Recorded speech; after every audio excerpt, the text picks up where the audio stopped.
Holiday Angkasa Wisata kembali menggelar manasik akbar kedua musim umroh 1448 Hijriah di Gedung Geraha 66 Palembang. Kegiatan yang diikuti oleh 1.000 calon jemaah ini menjadi bekal penting sebelum keberangkatan ke Tanah Suci. Yang tentunya kami di sini akan memandu rangkaian. Sebanyak 1.000 calon jemaah mengikuti manasik akbar kedua musim umroh 1448 Hijriah yang digelar Holiday Angkasa Wisata di Gedung Geraha 66 Palembang. Sabtu siang, kegiatan dibuka langsung oleh CEO Holiday Angkasa Wisata, Deddy Suparman. Ia menegaskan, manasik merupakan bekal penting bagi setiap calon jemaah agar memahami tata cara pelaksanaan ibadah umroh sesuai syariat sekaligus mempersiapkan diri secara fisik, mental, dan spiritual sebelum berangkat ke Tanah Suci. Dalam 2 pekan terakhir, Holiday Angkasa Wisata telah memberangkatkan sekitar 2.500 jemaah umroh ke Tanah Suci pada musim umroh 1448 Hijriah ini. Holiday Angkasa Wisata menargetkan dapat memberangkatkan sebanyak 20.000 jemaah dengan terus menghadirkan pelayanan yang profesional, aman, nyaman, serta pembinaan yang menyeluruh bagi seluruh calon jemaah. Harapan saya, seluruh jemaah dapat mendapatkan informasi dan gladi manasik ini dengan begitu antusias dan semangat ya dan sempurna. Dengan harapan seluruh calon jemaah umroh dapat melaksanakan rukun ibadah umrohnya dengan sempurna. Karena apa? Sempurnanya perjalanan ibadah umroh dengan kita menjaga rukunnya dengan sempurna.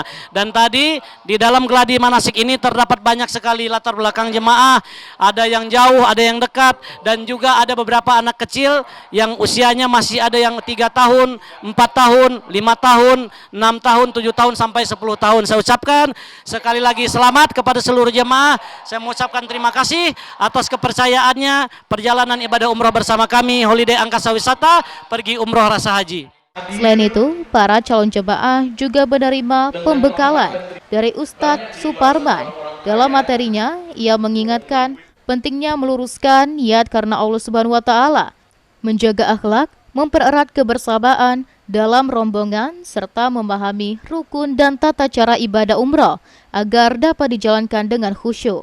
Seluruh jemaah sangat antusias mengikuti manasik. Mereka senang karena mendapat pembekalan langsung dari CEO Holiday Angkasa Wisata, sehingga semakin memahami tata cara ibadah umroh dan lebih siap berangkat ke Tanah Suci. Semua jemaah umroh yang akan berangkat di bulan Juli, khususnya tanggal 9, tanggal 16, 20 dan tanggal 10 Agustus akan mendapatkan penyegaran, akan mendapatkan penjelasan yang sejelas-jelasnya. Mudah-mudahan mereka puas dan nanti akan bisa melaksanakan ibadah umrohnya dan mendapatkan prestasi yang terbaik, yaitu umroh yang mabrur dan mabrurah. Umroh yang diterima, umroh yang diterima oleh Allah Subhanahu wa Ta'ala. Holiday berjaya untuk melaksanakan membantu umat Islam baik itu di Sumatera Selatan maupun di provinsi-provinsi lain untuk melaksanakan ibadah umroh. Mudah-mudahan ke depan Holiday semakin sukses jaya untuk memberangkatkan jemaah haji. Holiday, oke. Holiday, mantap. Holiday, berkah, takbir. Rian Kusuma, PAL TV.